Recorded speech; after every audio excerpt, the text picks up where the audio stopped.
you're a man who wears many Uh, hats. You're a communications mm, guy. You're a mm, political strategist guy. mm. You're a podcast guy, Like everyone else these days. like everyone else these Yes. days.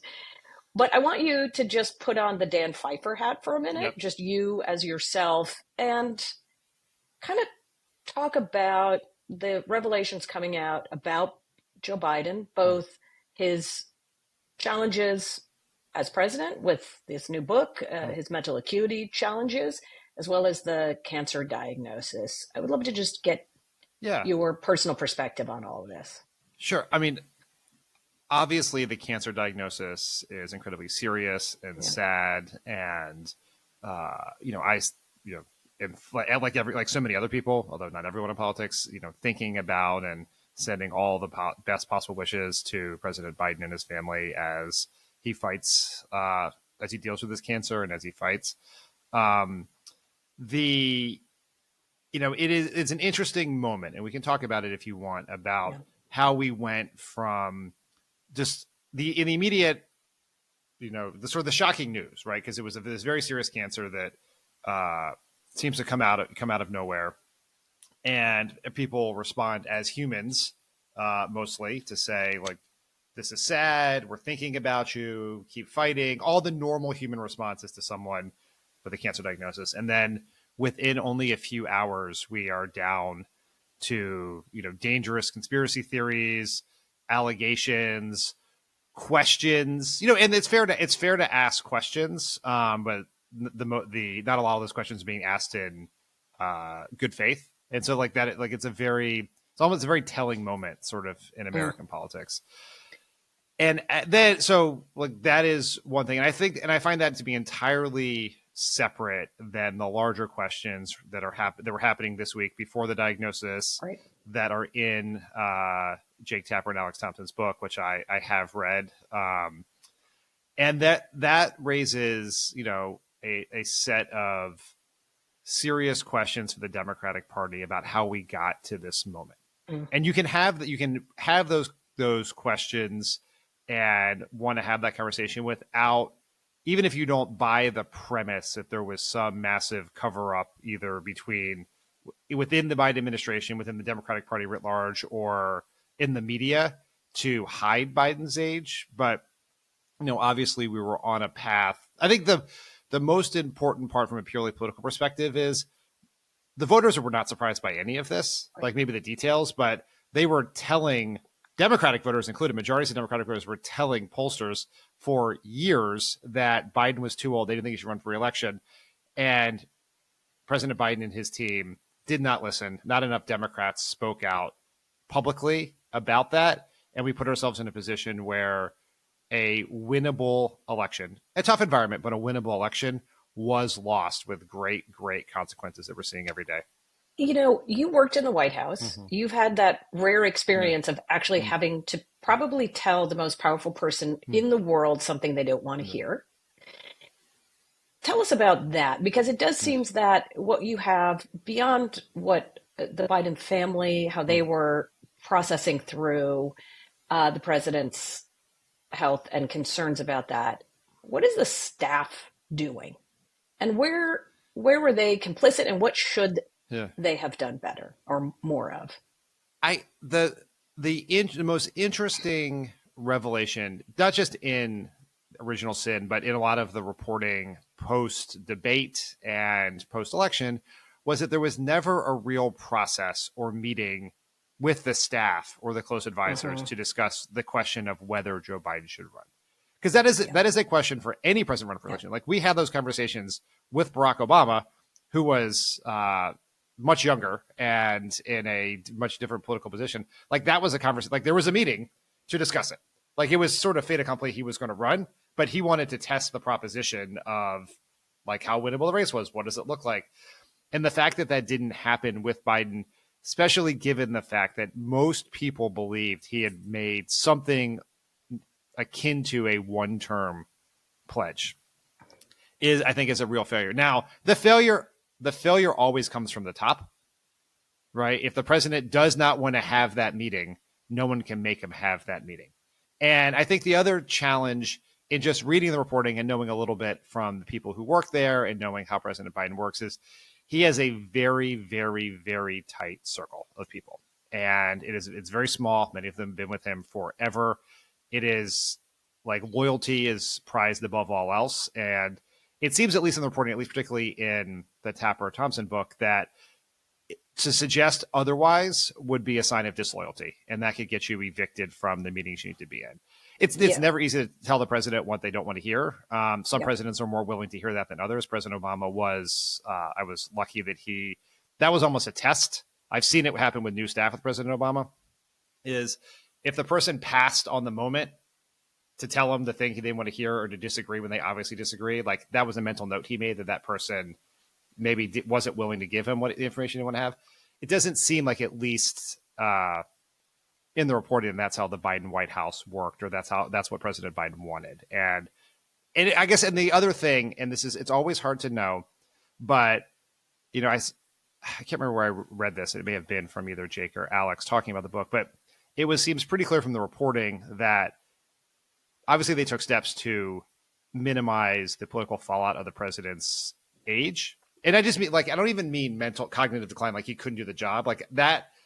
Like I'm not saying even that. Just like the walking, the doing the interviews, like the stairs in Air Force One, they made steps to sort of hide that. But they also, it seems as that President Biden also was not aware of his own political situation. That's that he was not getting the information he needed. Because that comes out in all the reporting on the phone calls with Nancy Pelosi and others, because I'm winning. Yeah. And every person who has access to 538 or the Cook Political Report knows that that's not actually the case. Right. But he didn't all the polls look great for me. Yes. Yeah. When none of the polls look great. Yes. Yeah. I think that's right. So now let's shift into the Dan Pfeiffer putting on his strategic communications hat. You're advising candidates in 2026 for maybe 2028. How should they be talking about this? It depends on who the candidate is. Like, it is easier if you were just a random member of Congress to talk about this than if you were in the president's cabinet or you were a Senate leader who was meeting with him on a somewhat regular basis. Yeah, if you're Chuck Schumer and you go on TV and they ask you about it and he just keeps deflecting and say, we're looking forward. We're looking forward. We're not going back. That doesn't seem like the right answer. You just have to answer it honestly, which is, and I think like this is complicated because it seems clear that the president had good days and less good days. And you may not have seen him on the less good days. And I actually, this is in the book, but I've only seen President Biden once since he was elected. And I was at a reception at the White House, around the White House Correspondents' Dinner. He gave remarks. He was not good. Like he told the same story twice in there. He just seemed really, like, to me, old and tired, not in some form of like cognitive decline. I haven't seen him in person before that since Obama left the White House, and he recognized me. So but you see him and you're like, oh, that. But I also know that no president's best moment is 7 p.m. on a Friday night. Like that, even Obama was not happy there. And so I think for Democrats, you just have to answer it honestly, which is obviously Joe Biden should not have run. You can have that position no matter where you come down on what his mental fitness was before, right? And just that was a fundamental mistake because we need to transition. He needed to be the bridge to the next generation that he promised to be. The voters were looking for something different, and we did not listen to the voters, and that never works. So I would just answer it honestly and openly, and just be very clear. And I don't think we have to hedge around. You can give President Biden credit for the good things he did, and they also acknowledge that his decision to run for re-election was the wrong one and came with some pretty significant and serious consequences for the country and the party. Do you think it's done deep damage to the trust that Democratic voters have in their leadership? I mean, there's clearly been a lot of frustration we're seeing in the polling about how Democrats feel about the party. And do you think this was a big reason for the declining trust? We had the problem. Biden's numbers went down and the party's numbers started to go down before Biden even announced he was running for re-election. So I think there is a larger Joe Biden political problem for the party. He was through it's not his fault. He was president during the first inflation in 40 years. And he sort of came to represent something that was not as much change as people wanted, right? It was a defense of a broken political system. I so I need to see more evidence to say that how Democrats responded to Joe Biden, to the questions around Joe Biden's age, is the specific reason or a driving reason of why our party's approval ratings are in the dumps. I think it is fair that this idea that the voters told us they wanted one thing and we did the other one thing without, and we're pretty dismissive of the concerns. And that was true in the early days of inflation too, just the view that we sort of this I know better approach. And I think that hurts with the base. It seems it just, there's this idea, I like would have this experience in like 2022 where I'd be like at a barbecue with people who aren't in politics, or like a kids, kids event with all the parents. And people would say, Joe Biden's obviously not running for re-election. Like they'd be shocked when I said I that. got Like that it seemed every impossible. time from normal people Yes, would say that yes. to me all the time. He's not running, right? Yeah. And then if you go to DC, you're in meeting people in politics, like, of course he's running for re-election. And that dissonance, I think, was problematic. Because when you just when people see one thing and you tell them the other thing, that has consequences. We have a hole to dig out of. That hole is not just because of Joe Biden, but sort of the reaction to his presidency and then his decision to run for re-election is part of that hole. I think that is very, very well said. And speaking of a hole, you and I both dug into the Yes. Catalyst Yes. 2024 Yes. data. For those who don't know what Catalyst is, it's a Democratic data analytics company, very well respected actually across the aisle and with academics. And what they do is they dig into the voter file. So it's basically an exit poll, but with an ability to actually look at who came in and who came out of the electorate. And you and I both kind of came to the same conclusion, which is it's quite remarkable to see in print just how much the Obama coalition, that coalition that you and your colleagues put together in 2008 and 2012, has shifted to becoming the Trump coalition. Younger voters, voters of color. I mean, Dan, I thought of you when I was looking through that data.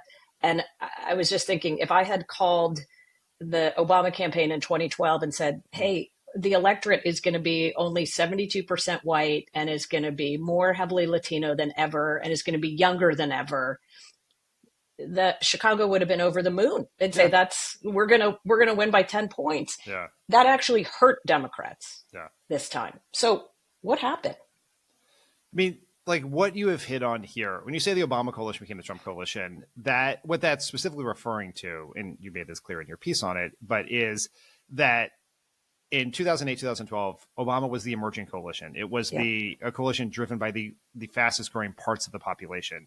It was a movement that did better the more people voted. You were rooting for higher turnout. You were trying to register as many new voters as possible. You're trying to bring as many people into the process as you can. And there was this wealth of voters out there that you could go get. We would used to call it, it was a very expandable electorate, right? The states where there were lots of voters who were not registered were states we wanted to compete in because we thought those were our voters. We just had to go turn them out. And Republicans back in the 2010s were hanging on for dear life to this shrinking out of step coalition that happened to vote more often than the other coalition. So you could win some elections, but there was an expiration date on the whole thing. And that is completely flipped over the course of 12 years. And that's incredibly alarming. And so I think it's a couple of things. And there are no easy answers here. Democrats have lost the cultural war since 2016. Like if you are under 30, if you're 30 years old right now, here's your Democratic politicians. You had Hillary Clinton, who, if you were under 30, you did not love and probably did not support in the primary. You had Joe Biden, who you did not love and did not support in the primary, but then did turn out for because you wanted to beat Donald Trump. Yep. Then Joe Biden stayed when you thought he was going to leave. And then you ended up with Kamala Harris, who you might have liked in a different scenario, but she was thrust upon you with 106 days to go. And so for an entire more than a decade, the face of the Democratic Party was someone that could not connect with young people on a cultural level. Yep. In a way that Bill Clinton could, and to a certain extent in the 90s, and Obama certainly could in 2008, 2012. And that is, we're not cool. we're not interesting. We have become in the minds of a lot of voters, not always fair, but sort of the crossing guard party, the hall monitor party, where we are uh, just we have. So that's one. So we lost culture war. The other thing is we truly, and this is related, but we got absolutely killed in the communications world shifted, and we did not shift with it in any real way. We are still a party that is incredibly dependent on the twin uh, vehicles of the traditional media and paid television advertising to communicate. And that is very, very effective in midterms when you have highly engaged older voters who still consume linear television. When you get to the general electorate, voters under 40 do not watch and do not consume ads. And this is such an important point that gets lost.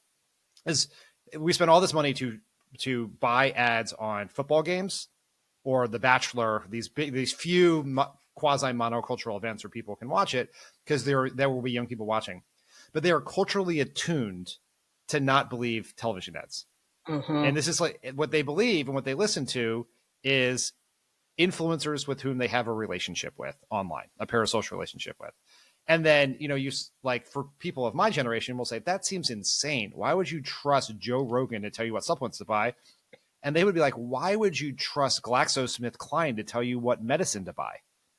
Right. And so we did not develop a infrastructure or a muscle or a strategy for communicating in the new media in a way that was effective. And you could see that in how the Harris campaign communicated, with a few notable exceptions, like the Call Her Daddy interview throughout that 106 days.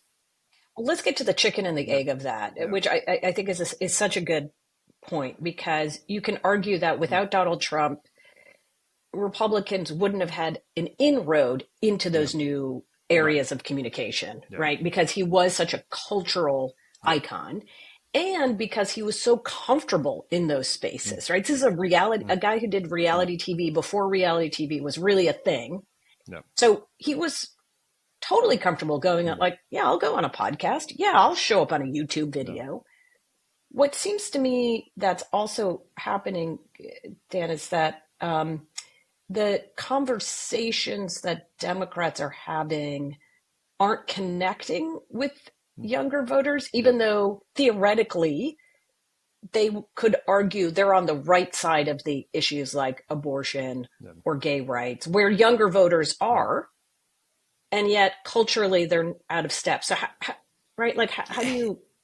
I mean, how does that make sense? You have to have the right politicians, right? It always flows from who's at the top, and it seems crazy to people like me that Trump can do this and have that sort of appeal with young people, but he can. And it's just like we should take a lesson from the fact that young voters disagree with him on what we believe to be, like in the Democratic belief, the core issues of young voters: climate change, abortion, LGBTQ plus rights, student loan. He comes in, he cancels the student loan forgiveness, like his first thing.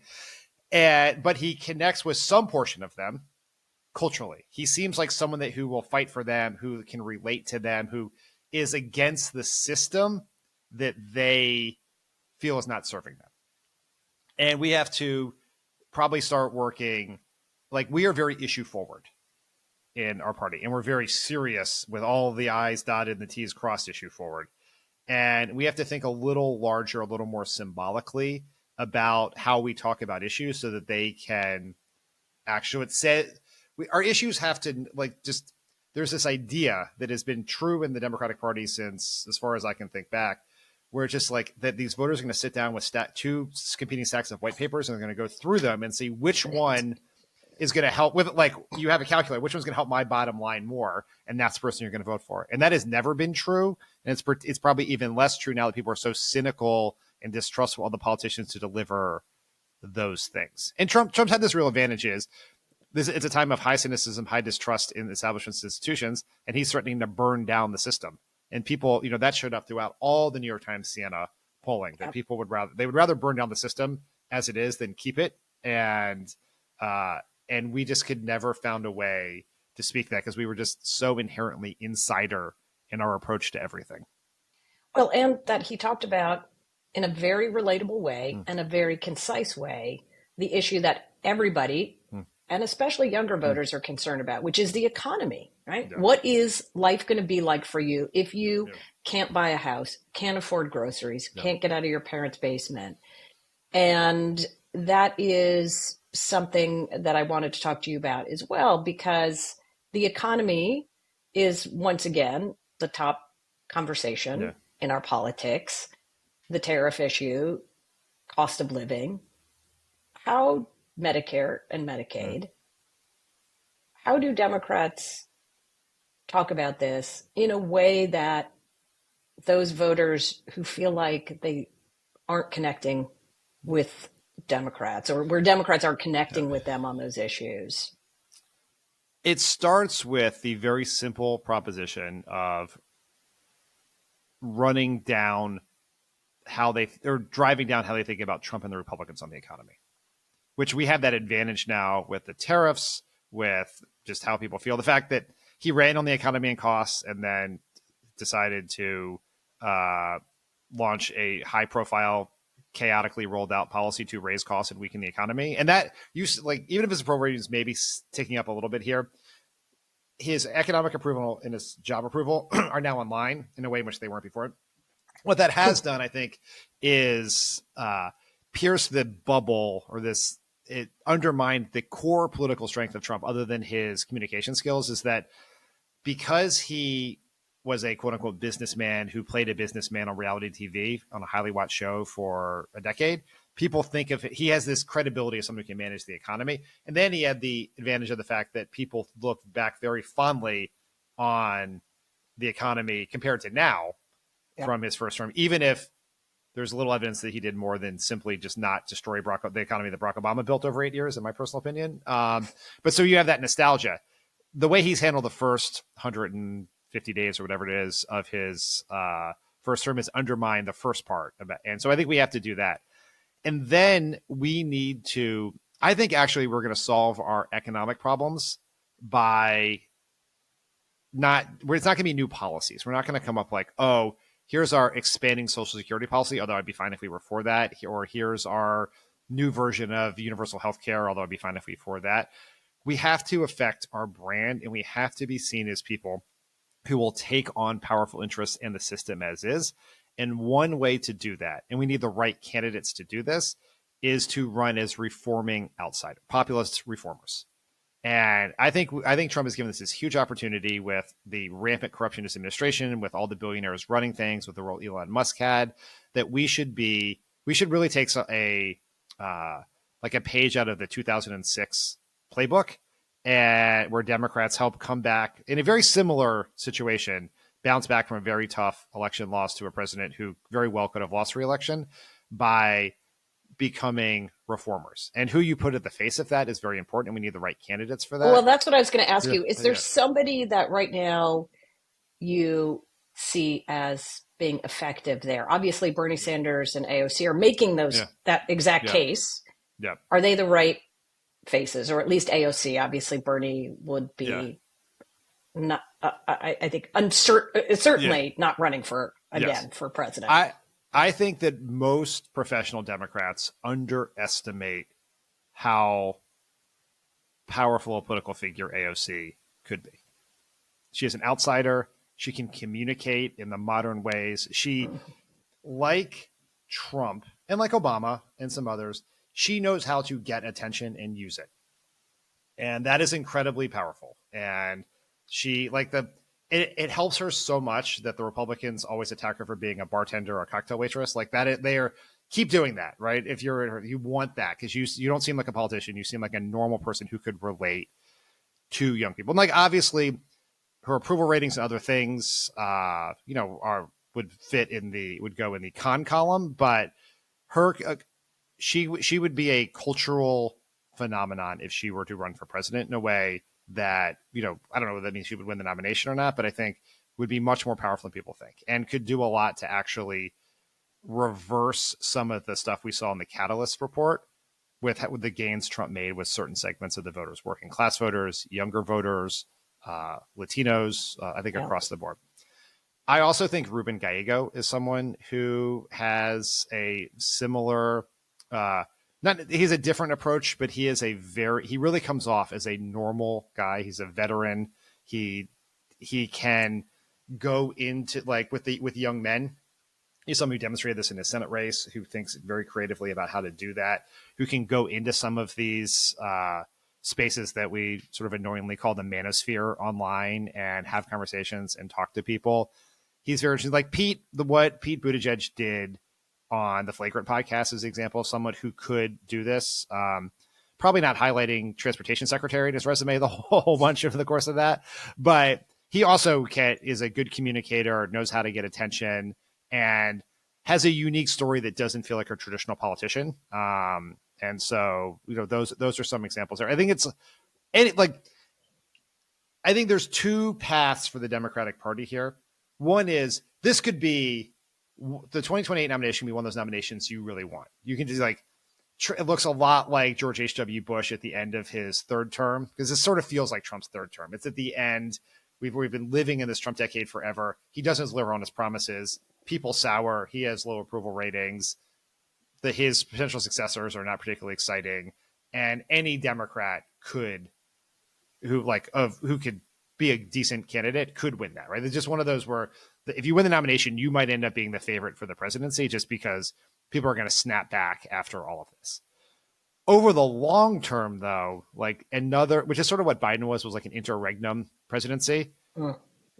Like what Democrats really have to wrestle with, and you know this better than anyone else, is what the 2032 electoral map is going to look like, because the population shifts.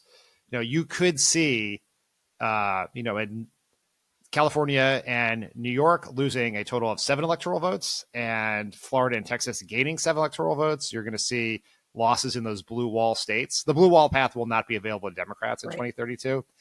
And so you're going to need someone who can win a high turnout election with a diverse emerging coalition. And that has to be someone who is not just an accidental president in 2028. And so there's this argument to the party that you have, we could win the House in 2026, but just by kind of just existing, right? Like not stepping on a rake. And we could possibly, although it's not guaranteed, you could just win the White House. But if you were playing the long game for the party, we have to fundamentally change so much of what we represent to voters that we need a very different coalition going forward, or we are going to look like the Democratic Party in the 80s. I will be fascinated to see who candidates in 2026, candidates who are on the ballot in 2026, invite to come campaign with them. I mean, I remember in 2006, everybody wanted Obama. Not many people were okay with Hillary Clinton, but they weren't clamoring for her in the way they were clamoring for Obama in all kinds of districts. So I'll be very curious to see if they bring Gallego. Does AOC go to a Michigan swing seat? Or do those Democrats go, it's a little too risky? So it'll be fascinating. Here's the thing, people. Photoshop exists.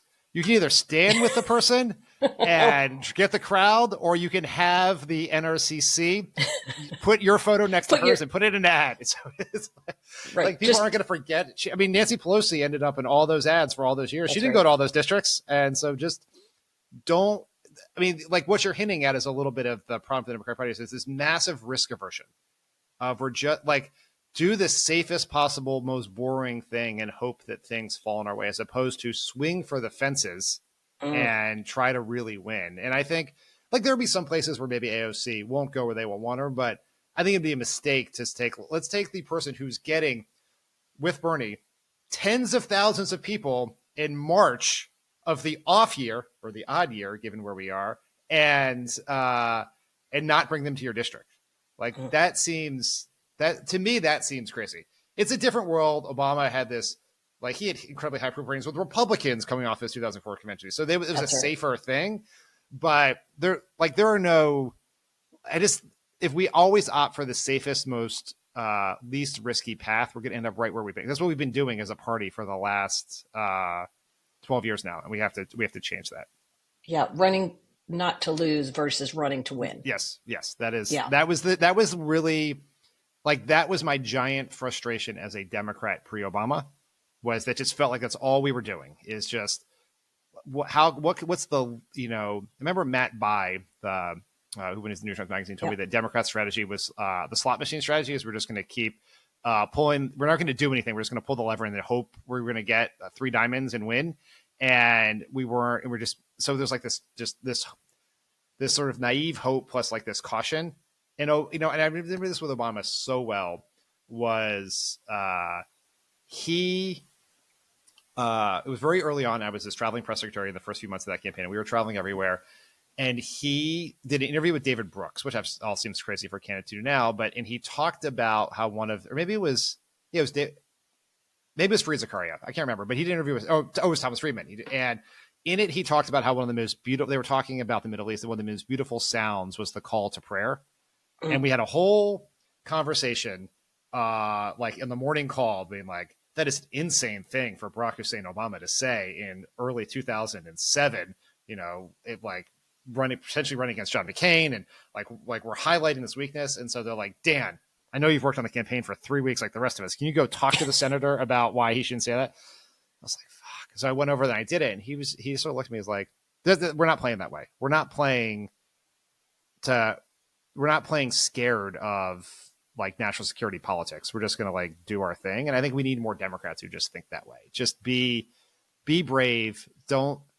And like that gets at the AOC thing, right? Like I have no idea if she's going to run or if she's the right nominee, but like there's real talent there, and Democrats should be open to that, because one of the tests of electability for Democrats in 2028 should not just be what your approval ratings are, what your numbers look like with this segment of swing voters. It should be, can you communicate? Can you get your message out?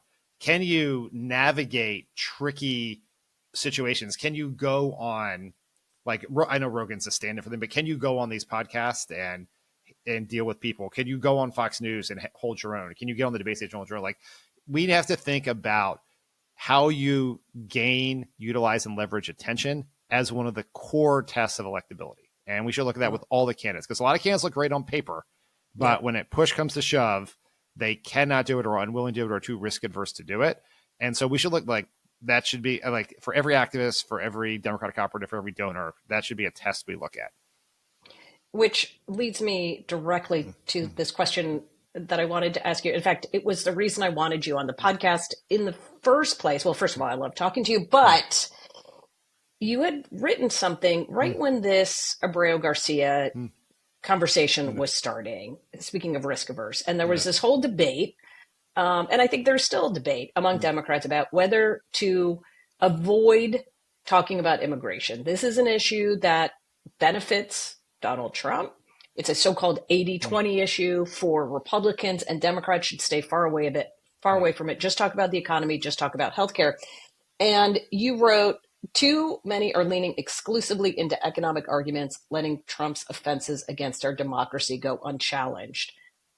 So I want you to talk a little bit about that as we think not just about this specific case, but just more broadly as Democrats are messaging throughout these next few years of Trump's administration. You have to talk about the elephant in the room. You look ridiculous if you don't. If the news is filled with stories of Trump disappearing people without due process to a El Salvadorian prison known for torture and starvation, and you just vomit up talking points about tariffs and inflation, you look ridiculous. You look like a politician. Just like go talk authentically. Like if you talk to Democrats privately, they all think this is horrendous and terrible, and they're passionate about it, but only some of them are talking about it in that way. The others think, oh, this is a mistake.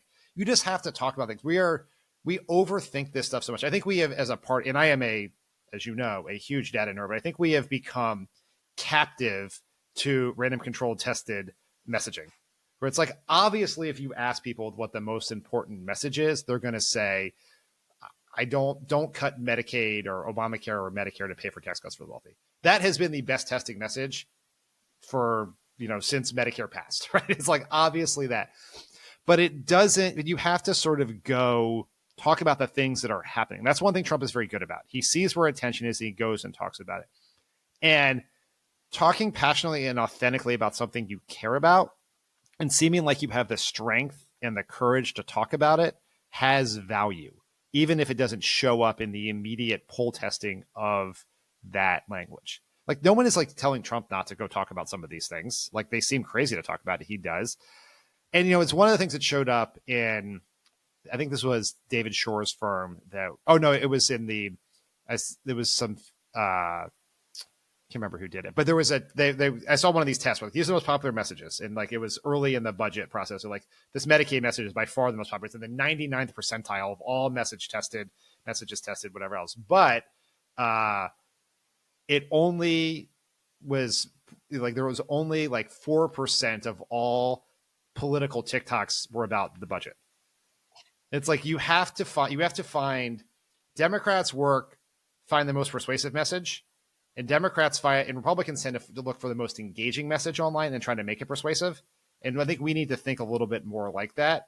And that is really important when it dovetails with what you actually believe and you actually are passionate about. Whatever, just people just have to be like, take the blinders off, just get out there and talk more about the things you care about. And we would benefit so much as a party from doing that. And so, what about the issues where you can see that Democrats are uncomfortable, like on the trans sports issue? How do they talk? I think you're right. They have to have an answer. You can't just say, I'm going to pivot and talk about tariffs.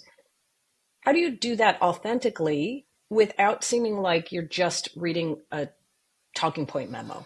Yeah, I mean, it's not easy, right? And some people are going to be better at it than others. I think one thing to do is to call out what the Republicans are doing with the transport issue, talk about how few people this actually impacts, and talk about how in what they're trying to distract from, and show real sympathy and compassion for trans people in this country. And this, they need, though, to meet where a lot of voters are right now, which is there's a concern about fairness. There's a concern about safety. There are all those things that I think this is where Democrats have gotten themselves sort of twisted around the axle, is not addressing the real concerns that people have about a lot of I think issues. you can talk to people's, you can acknowledge people's concerns about that. The President of the United States and senators and are not the ones like regulating the rules in the local little league or the high school swim team or whatever else that is. So I think you can acknowledge people's legitimate concerns. You should not dismiss them as de facto bigotry. But what is the wrong approach is, because it seems cynical and is morally wrong, is to decide that the way we're going to do this is by sister soldiering the trans community. Because it's not even what happened in the election. Like we have seen Democrats seem culturally out of touch for some segment of voters. How Republicans have talked, like certainly that particular ad, which was not about transports, it was about taxpayer-funded gender assignment of surgery for undocumented immigrants in prison, which is, but that would be an A+ answer to most unpopular position possible in American politics in a poli-sci 101 class.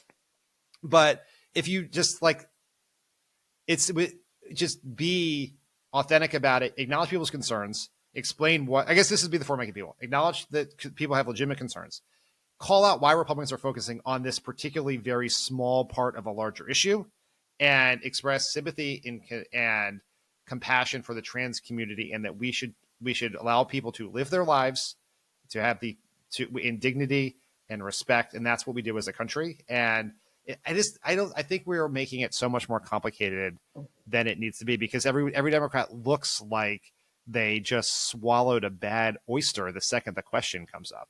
And so just talking about it, like we need people in our coalition who disagree with us on a whole bunch of issues, and we can acknowledge their disagreements, treat them in good faith, but it doesn't mean we have to change our positions to align with the furthest right voter we need in our coalition.